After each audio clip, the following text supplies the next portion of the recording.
Bonjour à tous, c'est Romain, nous sommes le dimanche 11 septembre et la rentrée est officiellement passée. Donc ça me fait tout drôle, j'espère que ça s'est bien passé pour vous. C'est passé déjà assez vite.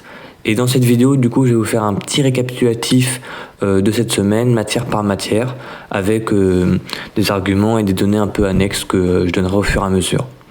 Donc déjà, cette première semaine de cours, ça rime souvent avec intégration. Pour le coup, nous, dans ma prépa, on a fait une intégration un peu en deux parties. Une partie purement scolaire, donc là, encadrée par le lycée, qu'on a fait au Mont-Saint-Michel.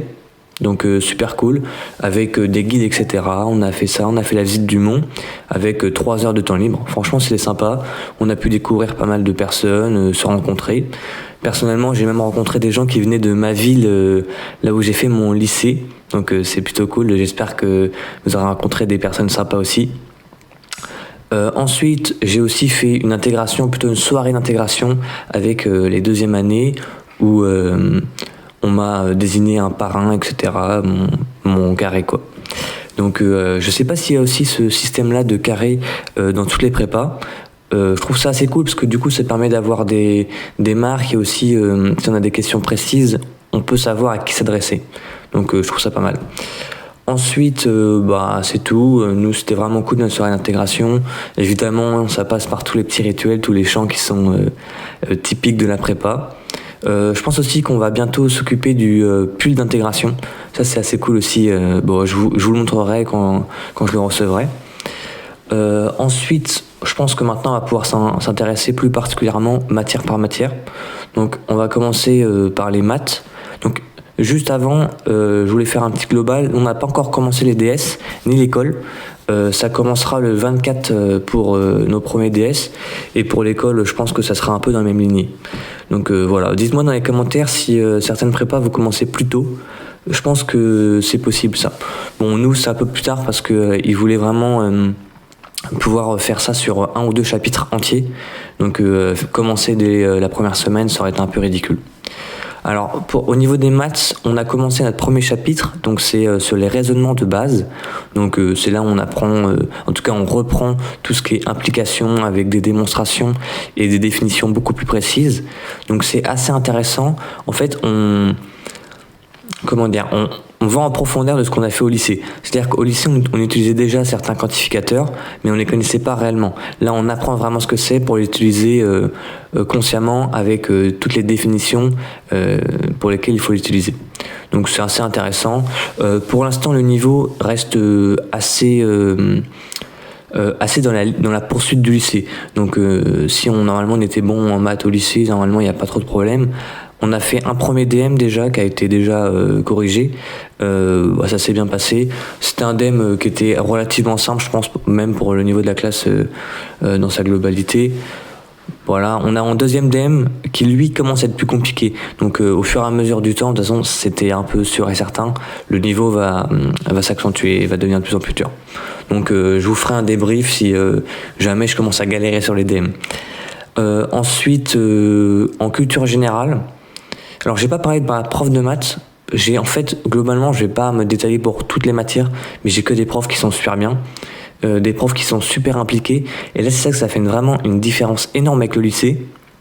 Déjà, ils sont arrivés, ils nous ont donné leur numéro de téléphone personnel et leur adresse mail personnelle en nous disant qu'on pouvait les contacter à n'importe quelle heure, n'importe quel jour. Donc déjà, ça montre vraiment une rupture avec le lycée. Ça, c'est assez appréciable. Je pense aussi que c'est partout pareil dans toutes les prépas de France. Donc c'est vraiment cool et ça met un peu dans l'ambiance et ça met aussi dans une optique de travail. Ensuite, du coup, en culture générale, on a c'est pareil une professeure qui est très impliquée, qui a l'air de speeder et d'aller assez vite. Mais elle a l'air aussi assez claire, donc c'est pareil, c'était que la première semaine, j'ai eu que 2 heures avec elle. Donc je peux pas encore vous dire si ça se passe bien, mais en tout cas elle a l'air super. D'ailleurs on a eu aussi 2 travails à rendre, un premier DM en culture générale et un DS de prévu. Excusez-moi pour le micro. En allemand, j'ai eu très peu d'heures avec mon professeur qui a l'air assez cool. Et j'ai l'impression que la différence entre l'allemand au lycée et en prépa, ça se base surtout sur l'histoire et la géographie allemande qu'on survolait un petit peu au lycée, en tout cas dans mon lycée. Là, ça a l'air d'être beaucoup plus précis. J'ai aussi l'impression que l'allemand et les langues en général, ça va beaucoup se baser sur le travail personnel pour progresser. En cours, c'est surtout des manières globales et un peu de la civilisation, donc comprendre ce qui se passe à l'intérieur du pays et de l'actualité. Mais pour progresser en grammaire et en vocabulaire, ça va surtout se baser chez nous. Donc j'ai acheté quelques manuels justement pour progresser. Je sais pas si ça vous intéresse que je fasse une vidéo sur mes manuels. Peut-être que si vous m'envoyez des commentaires ou si vous me le dites, je pourrais organiser ça. En anglais, donc pareil, dans la même lignée, j'ai une professeure qui est américaine, voilà, qui est assez sympa. Je note aussi que dans toutes les matières, je pense que c'est ultra important d'être devant. Moi, à chaque fois, je priorise et j'ai l'impression aussi que les gens veulent pas trop être au premier rang. Donc ça permet même quand je suis un peu en retard de me glisser au premier rang et c'est super appréciable parce que nous, dans notre classe, on est quand même 48, ce qui est assez balèze, hein. Après, je pense que c'est à peu près une moyenne dans toutes les prépas.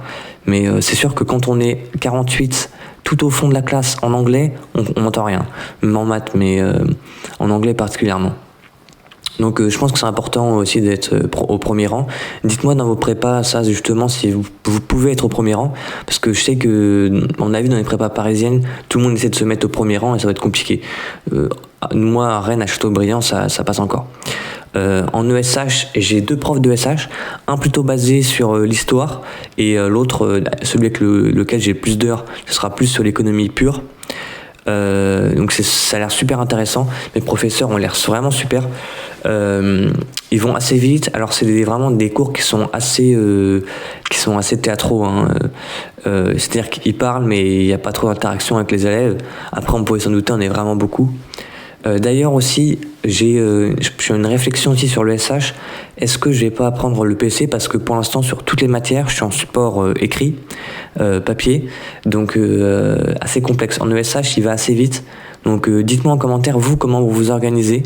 Nous en ESH, il y en a quand même pas mal qui prennent le PC, hein.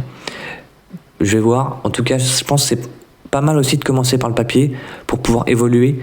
Et pour pouvoir connaître les atouts, les inconvénients, plutôt que de commencer directement sur le PC et ne pas savoir les avantages de l'écrit.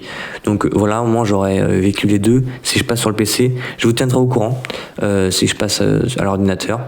En tout cas, en fait, le problème que je vois à être à l'écrit, c'est que parfois forcément le professeur se répète et nous on est obligé en fait on réécrit 2 fois la même chose, donc c'est pas très productif.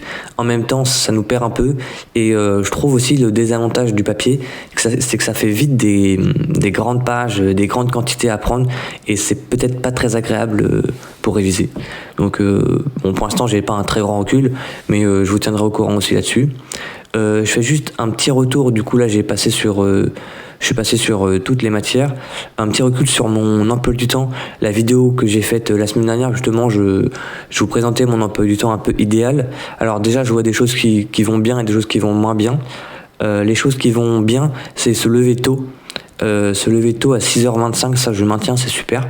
Ça permet de commencer bien la journée en faisant aussi déjà 1 heure de travail. Ça, je pense que je vais maintenir jusqu'au bout. Néanmoins, le désavantage de ça, c'est que je me couchais pas tard, mais je me couchais à 23h10, ce qui permettait d'avoir 7h20 de sommeil, ce que j'estimais ok, mais qui ne l'est pas. En fait, je suis déjà fatigué au bout de la première semaine. Donc je pense que je vais me coucher plus tôt, et 22h40 vers 22h30. Alors, les points qui marchent pas trop aussi, c'est la lecture avant de se coucher. En fait, j'ai même pas trop réussi à lire cette première semaine. Donc il faudra que je m'organise des temps. Et aussi un truc là qui est vraiment plus grave, j'allais dire grave, c'est pas vraiment grave, mais qu'il faudra que je change, c'est aussi le Anki. C'est sûr que moi je pense que je vais beaucoup me baser sur Anki pour travailler les langues et le vocabulaire. Et là j'ai pas trop réussi à l'intégrer dans mon emploi du temps. En fait, à chaque fois que je devais le faire, c'était compliqué. Donc va falloir aussi que je mette ça en place dès cette semaine pour progresser le plus vite possible. Voilà pour mon ressenti, mes matières, etc. sur l'emploi du temps. Et je voulais juste aussi préciser sur mes objectifs dans la classe. Alors, c'est sûr que c'est assez compliqué en première année, et en tout cas, surtout au premier trimestre, même première semaine de première année, de se classer dans la classe. Mais en fait, plus ça va, plus je me dis que peu importe là où je commence, même si le mieux c'est que je commence le plus haut, il va falloir vraiment que je progresse. Donc j'y vois déjà qu'il y a certaines matières où, par exemple en anglais, où il y a déjà 7 personnes qui sont bilingues dans la classe. Donc va être compliqué de les dépasser, en tout cas dans un premier temps. Donc là, c'est pas très grave si je commence un peu plus dans le classement, mais je pense que je pourrais quand même réussir à progresser vite et bien en travaillant. Donc en fait, je suis en train de me dire, plus ça va, que le classement de départ, en fait, va pas trop avoir d'importance, ou en tout cas, va pas trop me, me stresser ou en tout cas me faire peur, parce que peu importe là où je commence, il faudra que je progresse, et je pars en fait comme ça dans cette idée-là, dans cette idée qu'il va falloir me surpasser, et donc en fait que je commence premier ou que je commence avant-dernier, ça change pas grand-chose. Bon, bah je crois que j'ai fait le tour pour cette vidéo. J'espère que ça vous a plu. Dites-moi en commentaire si votre rentrée s'est bien passée. Et surtout, alors en fait, j'oublie souvent de le dire, mais n'hésitez pas à vous abonner et à liker les vidéos, même à commenter, hein. Ça permet d'encourager la chaîne et de faire remonter les vidéos. Donc s'il y en a qui sont jusque-là, merci de liker. Et en tout cas, je vous souhaite du bonheur pour la suite. Ciao!